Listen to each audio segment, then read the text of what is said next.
Amém? Vamos lá, vamos ficar de pé. Aleluia. Um dia, uma noite de aula, né? Tem hora que é um pouco cansativo, mas nosso intuito aqui é adorar e bendizer o nome do Senhor até na sala de aula. Então que nós possamos fazer isso agora. Está um pouco frio, mas eu tenho certeza que o Senhor ainda quer fazer algo no nosso meio, quer falar aos nossos corações. Então vamos fechar os nossos olhos e vamos falar com o Senhor nessa noite. Senhor, muito obrigado por tudo que o Senhor tem feito, por tudo que o Senhor vai fazer. Te agradecemos porque sabemos que o Senhor é o Deus que faz todas as coisas e que cuida de nós. Muito obrigado, continue conosco, é que eu te peço em nome de Jesus. Amém? Você pode aplaudir o Senhor bem forte? Aleluia. Vamos adorar ao Senhor juntos, com alegria. Aleluia.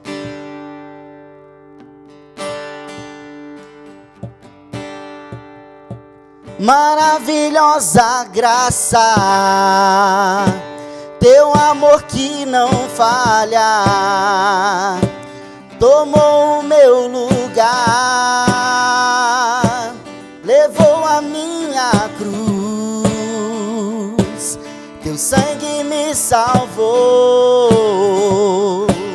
minha dívida pagou. Jesus, eu canto, porque hoje livre sou.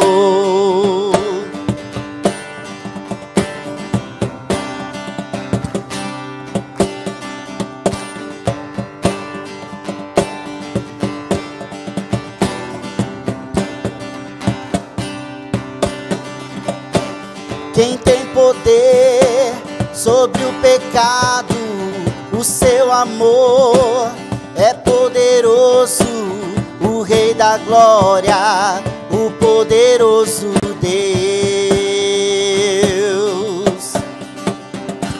Reina em justiça sobre as nações, a luz que brilha na escuridão, o Rei da glória, o poderoso Deus. Maravilhosa graça, teu amor que não falha, tomou o meu lugar, levou a minha cruz, teu sangue me salvou, minha dívida pagou. Jesus, eu canto, porque hoje livre sou.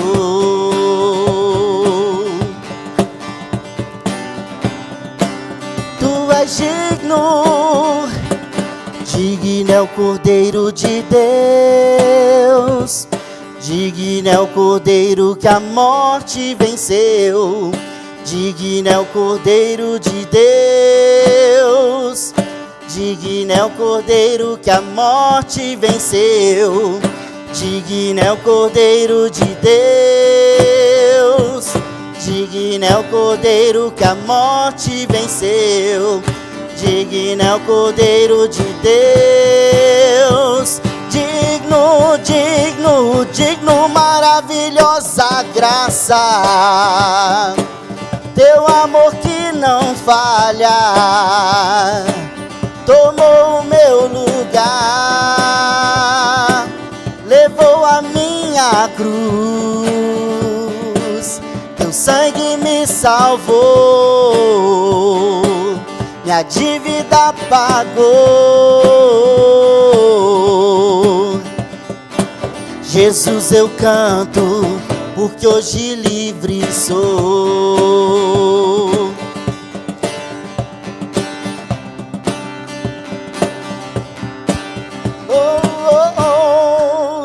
Aleluia, glória a Deus. Amém. Aleluia, o Senhor é a nossa luz, Ele é que nos direciona, Ele que nos mostra o caminho, amém? Aleluia.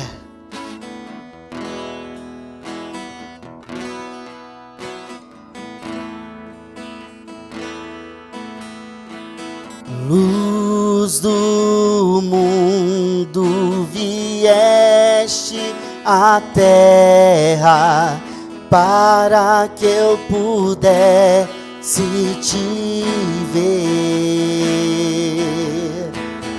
Tua beleza me leva a adorar-te. Quero contigo viver.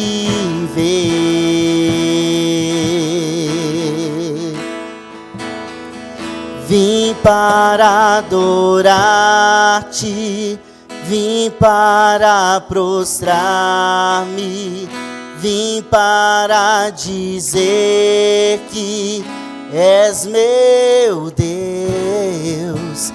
És totalmente amável, totalmente digno, tão maravilhoso para mim.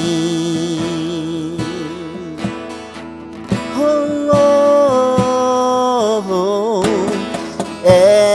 Eterno Rei, exaltado nas alturas, glorioso nos céus. Humilde vieste à terra que criaste, por amor pobre se fez.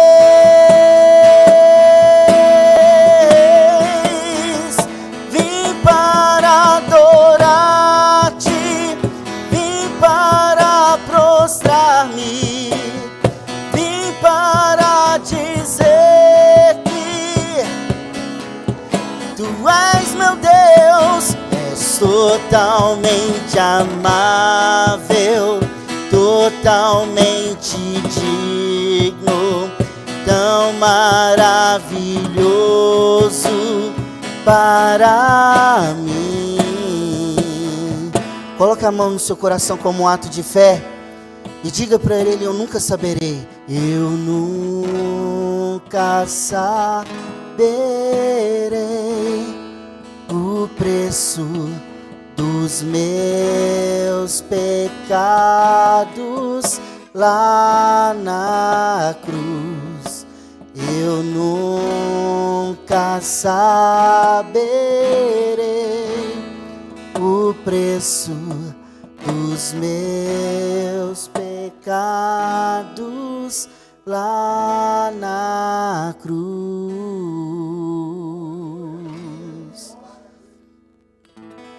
Se o mar me submergir, a tua mão me traz à tona pra respirar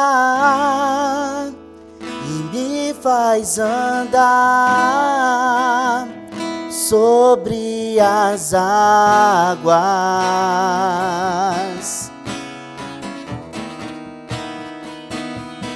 Tu és o Deus da minha salvação. És o meu dono, minha paixão, a minha canção e o meu louvor. Como um coral cante,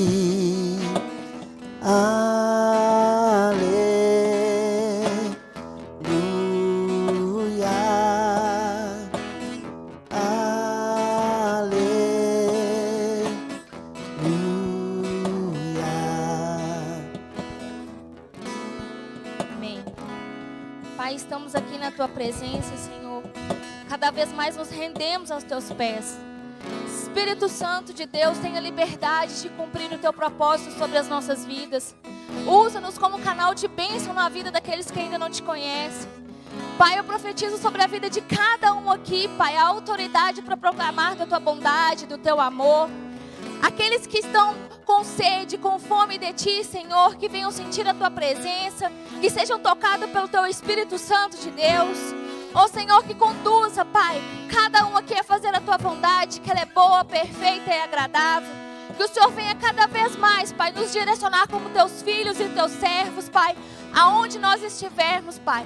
Que possamos sempre, Pai, glorificar o Teu nome aonde estivermos, Pai. E assim eu já te agradeço por tudo que o Senhor irá fazer, Pai. Em nome de Jesus. Glória a Deus. Você pode se sentar e abra sua Bíblia em 1 Samuel, capítulo 16, versículo 13. 1 Samuel, porque é livro. No Novo Testamento é 1 Coríntios, porque é carta. 1 Samuel 16, 13. Nós vamos ler até o versículo 18. Diz assim: Tomou Samuel o chifre do azeite e ungiu no meio de seus irmãos. E daquele dia em diante o Espírito do Senhor se apossou de Davi. Então Samuel se levantou e foi para Ramá. Tendo-se retirado de Saul o Espírito do Senhor da parte desse, um espírito maligno o atormentava. Então os servos de Saul lhe disseram: Eis que agora um espírito maligno enviado de Deus te atormenta. Manda, pois, Senhor nosso, que teus servos que estão em tua presença busquem um homem que saiba tocar harpa. E será que, quando o espírito maligno da parte do Senhor vier sobre ti, então ele a dedilhará e te acharás melhor. Disse Saul aos seus servos: Buscai-me, pois, um homem que saiba tocar bem e trazei-mo. Então respondeu um dos moços e disse: Conheço um filho de Jessé o Belemita, que sabe tocar, é forte, valente, homem de guerra, sisudo em palavras, de boa aparência, e o Senhor é com ele. Amém? Esse é um texto que fala sobre a unção de Davi, e é a primeira menção de Davi na Bíblia, cronologicamente falando. Ele aparece a partir do começo do capítulo 16, ele é escolhido por Deus, ungido por Samuel, e aí logo na sequência, depois do 13, nós lemos na primeira oportunidade que Davi teve para pisar no palácio do rei, para tocar harpa, para que Saul pudesse ser livre de um espírito maligno, porque no Antigo Testamento o espírito, ele visitava as pessoas, ele apossava-se das pessoas, capacitando elas para alguma função específica. Quando a unção veio sobre Davi, o espírito que estava em Davi, o Espírito Santo, passou a apoderar-se de Davi. Enquanto, quando o espírito sai, o Espírito de Deus, um espírito maligno atormenta Saul. E você sabe os motivos, porque um agradava a Deus e o outro não. Um tinha um coração segundo o coração de Deus e o outro não tinha. Antes de eu voltar para o texto, eu quero fazer você pensar em relação ao propósito de Deus para a sua vida. Todas as pessoas, de alguma forma, elas desejam descobrir qual é o propósito de Deus para a vida delas. O que Deus tem para mim? Qual é o sonho de Deus para mim? Eu queria que você pensasse comigo, por exemplo, a Raabe.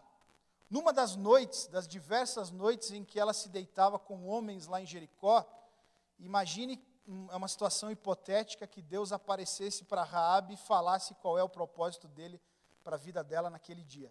Ela está lá, se prostituindo com um dos homens de Jericó, e o Senhor aparece para ela e fala: Raabe, minha filha, minha serva, eu te escolhi para ser descendente de Davi, que vai ser descendente do Messias.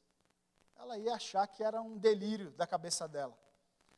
Eu queria que você pensasse, por exemplo, em Pedro, logo depois de ter negado Jesus por 3 vezes e ver Jesus preso e sendo levado morto, um pouquinho antes dele decidir voltar para Galiléia, Jesus, através do Espírito, aparece lá para ele e fala: Pedro, o propósito de Deus para a tua vida é que você seja um dos maiores apóstolos de Jesus. Só para você ter uma noção, Pedro, na primeira pregação que você vai dar, depois que o Espírito vier sobre ti, 3.000 almas vão se converter, depois 5.000, naquele dia. Imagina comigo. Ele ia achar que era delírio da cabeça dele.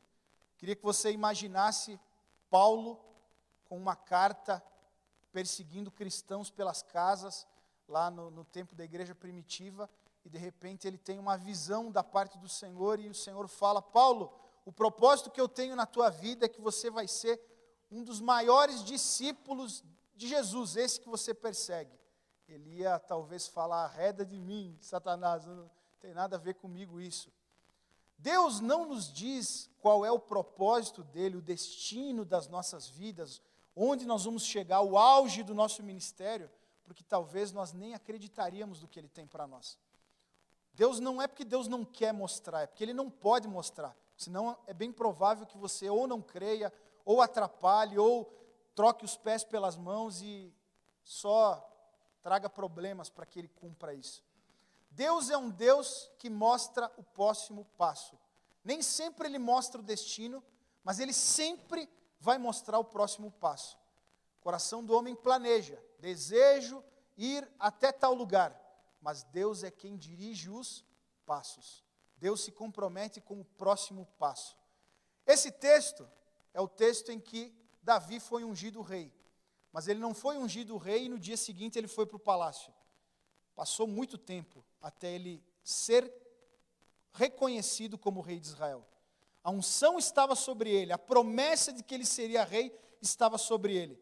Eu imagino que ele já vivia como um rei, ele já honrava ao Senhor, estando preparado para o dia que isso acontecesse, mas ele é ungido e volta para cuidar das ovelhas do seu pai. Depois surge uma oportunidade para ele ser um tocador de harpa do rei. A unção já estava sobre ele. O rei, inclusive, estava passando por aquele aperto por causa dele. E de forma, por provisão divina, ele passa a frequentar o palácio para tocar harpa para o rei.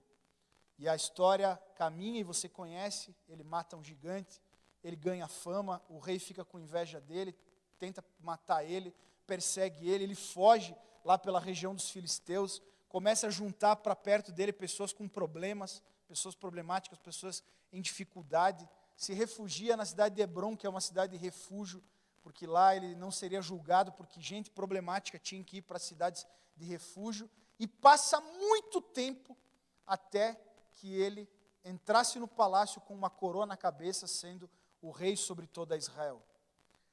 É interessante que no versículo 18, logo depois que Davi aparece na Bíblia, logo depois dele ter sido ungido, e talvez nesse momento ele estava lá no campo cuidando das ovelhas, um servo de Saul fala: olha só, você está pedindo que a gente ache alguém que saiba tocar harpa? Eu conheço alguém, lá de Belém, filho de Jessé, e ele não só sabe tocar bem, ele tem 7 características: sabe tocar bem, é forte, valente, homem de guerra, sisudo em palavras, de boa aparência, e o Senhor é com ele.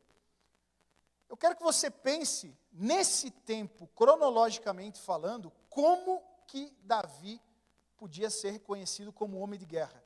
Que guerra Davi tinha ido nesse tempo? No comecinho do ministério dele, com 16, 17 anos, os historiadores acreditam que ele tinha quando ele foi ungido rei. Qual guerra ele tinha ido? Para quem Davi tinha tido a oportunidade de discursar para que o homem dissesse: é um homem sisudo em palavras. Forte até pode ser, valente até pode ser, porque ele enfrentou um leão, enfrentou um urso, talvez era um amigo dele que sabia da história do leão e do urso. Mas na verdade, essa palavra diz respeito ao propósito que Deus tinha para Davi. Quem Davi se tornaria na maturidade. Quem Davi se tornaria no dia em que a coroa estivesse na cabeça dele. Um homem que sabe tocar harpa, e ele nunca deixou de ser um cantor, um poeta, quem mais compôs salmos, homem de guerra, valente, sisudo em palavras, um líder por excelência. O Senhor é com ele. As 7 características se cumprem na vida de Davi. Porém, naquele momento, no início da caminhada, antes de Davi pisar pela primeira vez no palácio, Deus já estava usando um profeta para dizer a respeito do propósito de Davi. Davi pode nem ter ouvido isso. Talvez ninguém nunca contou isso. Olha só, Davi, você sabia que no dia em que foram procurar um tocador de harpa, apareceu alguém aqui que profetizou na tua vida, talvez ele nunca soube dessas palavras. Talvez ele viveu no escuro sem saber que Deus pensava isso dele. Mas o Deus que chama, o Deus que dá destino, é o Deus que conduz os passos e cumpre a sua palavra. Talvez você fique aflito porque você quer saber quem você é em Deus. Se preocupa com o próximo passo, meu irmão, porque o Deus que te chamou vai te conduzir pelo caminho. Porém, entre o lugar em que você está e o lugar em que você vai chegar, tem um longo processo. Você vai ter que matar gigante, você vai ter que fugir de gente invejosa, de gente vaidosa que vai querer te matar. Você vai ter que juntar e ser treinado por gente problemática à tua volta. Você vai ter que ser amigo de pessoas. Você vai ter que ganhar autoridade com outras pessoas, até que chegue o dia em que você vai exercer a plenitude do que Deus tem para ti. Pastor Jefferson, mas e se demorar 20, 30 anos? Meu irmão, o chamado de Deus, ele não começa no dia em que a coroa vem para a tua cabeça. O chamado de Deus começa no dia em que Ele te chama para caminhar com Ele. O ministério de Davi começou no dia em que ele matou um leão, no dia que ele matou um urso, no dia que ele aprendeu a tocar harpa, e ele nem imaginava que ele ia ser um dos principais compositores da Bíblia. O ministério dele começou quando ele foi servir. Antes ele tocava para ovelhas, agora ele estava tocando para o rei. Evoluiu, o ministério dele foi crescendo. Antes ele cuidava de ovelhas, agora ele cuidava de gente problemática dentro da caverna de Adulão. 600 homens que viram o exército pessoal dele. Conquista uma cidade, é ungido rei sobre toda Israel. Isso nunca tinha acontecido na plenitude em que aconteceu. Meu irmão, você foi chamado por Deus, eu não tenho dúvida disso. Mas você precisa se ver como Davi. Você, com certeza, ainda não está vivendo a plenitude do que Deus tem para ti. Nenhum de nós aqui está vivendo a plenitude do que Deus tem para nós. Mas você precisa caminhar. Porque o futuro não existe. O futuro ele vai ser criado pelos passos em que você dá. Nós não somos calvinistas que acreditamos que todas as coisas já estão pré-determinadas. A promessa de Deus é condicional à sua obediência, é condicional ao seu caminhar, é condicional a você aprender as lições que Deus vai te dar todos os dias. Porque para que você se torne um rei por excelência, você tem que passar por cada uma das etapas do caminho que vão te preparar para você ser quem você precisa ser. Eu sou seminarista desde o dia que eu me converti. Eu tinha 3 meses de convertido, eu já fazia seminário lá na igreja quadrangular. Saí da quadrangular, fui para a Batista, entrei no seminário.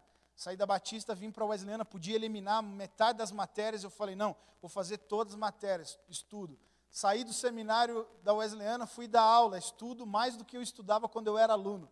Nunca deixei de estudar, nunca deixei de crescer e aprender. Eu sei que não é fácil. Nem todo dia a gente está empolgado, nem todo dia a aula é inspirativa, nem todo dia a gente consegue absorver. Nem todo dia a gente tem condição emocional, financeira para estar aqui. Mas tudo isso faz parte do processo de Deus na sua vida. Deus usa o ônibus, Deus usa a carona, Deus usa a falta de dinheiro, Deus usa o professor no dia que ele não está inspirado, Deus usa o colega chato de sala que fica pentelhando o professor sempre pelas mesmas questões. Deus usa a Lana que fica te cobrando a mensalidade. Deus usa o Bruno que fala duro contigo quando necessário. Deus usa todas as coisas para promover a vontade dele na tua vida. Ele está te forjando, meu irmão. Ele está extraindo o melhor de ti. Ele está confrontando coisas na sua vida para que você persevere, para que você tenha fé, para que você sirva a Ele independente das circunstâncias. Você quer ser Davi? Passe pelo processo como ele passou. Não reclama, só faz. Essa semana, estava contando para os meninos, Deus falou comigo. Eu estava aflito numa situação, contei na aula da turma 2022. Eu estava aflito, estava preocupado numa situação e andei até reclamando com a minha esposa. E aí eu fui dar uma aula lá no Kennedy. E aí, por 3 vezes, eu lembro as 3 vezes que eu expliquei de formas diferentes um mesmo conceito sobre a diferença de alma e de espírito. Que a alma é a nossa vontade. A gente quer fazer algo, mas a gente não faz o que a gente quer. A gente faz o que precisa porque espiritualmente a gente entendeu o princípio e mesmo contra a vontade a gente faz. Quando eu terminei de falar as 3 formas diferentes de explicar essa questão, um dos meninos que mais participa lá levantou a mão. Pastor Jefferson, eu não entendi uma coisa. Qual que é a diferença de alma e de espírito? Eu não entendi essa questão. Eu já tinha explicado 3 vezes. Eu até fiquei meio frustrado. Aí eu fui buscar uma 4ª forma diferente de explicar a questão. No que eu estou falando, meu irmão. A 4ª maneira diferente de explicar a diferença entre alma e espírito, veio uma palavra no meu coração. Eu fiz ele não entender para que você fale mais uma vez e presta muita atenção no que você está falando, porque serve para você. Você não tem que fazer o que você quer. Você tem que fazer o que você precisa fazer. Pessoas espirituais que querem obedecer o chamado que Deus tem, não fazem o que querem, fazem o que precisam fazer. Porque até mesmo a dificuldade, até mesmo o desânimo, faz parte do processo que está forjando o nosso caráter, está forjando a nossa maturidade espiritual e ministerial para viver o propósito de Deus para a nossa vida. Todo mundo olha para o Davi sentado no trono, mas às vezes esquece que ele passou pelo campo sozinho com as ovelhas, passou pelo desafio dos 5 gigantes, porque não era um só, ele pegou 5 pedras porque Golias tinha 4 irmãos, pelo desafio dos gigantes, pelo desafio do rei, que manda em tudo lá e está querendo matar ele, passou pelo desafio de andar com pessoas que não eram confiáveis dentro de uma caverna, para chegar onde ele chegou. Aceite o processo de Deus na tua vida, caminhe por ele e o Senhor vai cumprir o propósito dele na tua vida. Lembre-se, Deus já tem uma palavra a teu respeito. Deus já visualiza e ele se move por aquilo que ele vê a teu respeito. Talvez você olhe para você e veja fragilidade, veja limitação, falta de oportunidade, rejeição. Ele olha para você e diz: você é um homem valente, você é um homem que sabe tocar bem, você é um homem que sabe cantar, você é um homem que sabe ensinar, você vai ser um grande pastor, você é um grande pregador, você é um homem segundo o meu coração. Só não desista, porque eu vou cumprir essa palavra na tua vida. Vou orar para que o Senhor mostre o teu próximo passo e você dê esse passo, independente da sua vontade. Senhor, em nome de Jesus, eu oro por cada um dos meus irmãos. Eu sei que diante de mim há Marias, há Pedros, há Paulos, há Davis. E a minha oração, Senhor, é que cada um deles entenda que existe um processo que forja o propósito do Senhor na vida deles. Que eles não se movam pelos próprios sentimentos, que eles não se movam pelas dificuldades humanas, que são reflexos talvez até da limitação humana, que eles se movam pela tua palavra. A palavra que talvez eles nem conseguem discernir com clareza qual é o propósito do Senhor na vida deles. Mesmo que eles não saibam qual é a palavra do Senhor na vida deles, que eles se movam na confiança de que o Deus que chama é o Deus que vai realizar a vontade, é o Deus que vai cumprir o propósito. Que eles entendam, Senhor, que todos os leões e ursos que passarem pelo caminho estão preparando eles para se assentar no trono. E que eles visualizem aquilo que está por vir e não reclamem por aquilo que eles estão enfrentando hoje, em nome de Jesus. Fortalece, ajuda, capacita, consola, mas que eles não parem. Tem dias, Senhor, que talvez eles se arrastam, tem dias que talvez eles caminham, tem dias que talvez eles correm, mas a minha oração é que eles só não parem, só não retrocedam, mesmo se arrastando que eles venham, mesmo se arrastando que eles cresçam, que eles sirvam ao Senhor nas oportunidades que o Senhor dá para eles todos os dias, em nome de Jesus. Amém. Você pode aplaudir a Jesus? Fica de pé para a gente encerrar. Aleluia. Amém. Glória a Deus. Vamos orar encerrando. Senhor, obrigado por este momento juntos. Obrigado por esse dia de aula, Senhor, e que, em nome de Jesus, ó Deus, tudo que foi passado nesta noite, ó Deus, venha ser degustado por cada um, ó Deus, que venha trazer aprendizado, trazer crescimento, ó Deus, trazer uma substância espiritual, ó Deus. Ó Pai, para que em nome de Jesus, ó Deus, possamos dar um passo à frente no nosso ministério, um passo à frente, ó Pai, em conhecer, em prosseguir, em conhecer ao Senhor, ó Pai. Abençoa o teu povo, ó Deus, nessa caminhada para casa agora, Senhor, e que cada um, ó Deus, venha chegar em segurança da mesma forma que veio até aqui, Pai. E que em nome de Jesus, ó Pai, estejamos prontos, ó Deus, para esta obra tão tremenda que o Senhor tem a fazer em nossas vidas, ó Pai. Muito obrigado, meu Deus. Que o grande amor de Deus, a graça maravilhosa e soberana de Jesus Cristo e as doces consolações do Espírito Santo de Deus seja sobre toda a igreja do Senhor aqui presente, em nome de Jesus. Amém.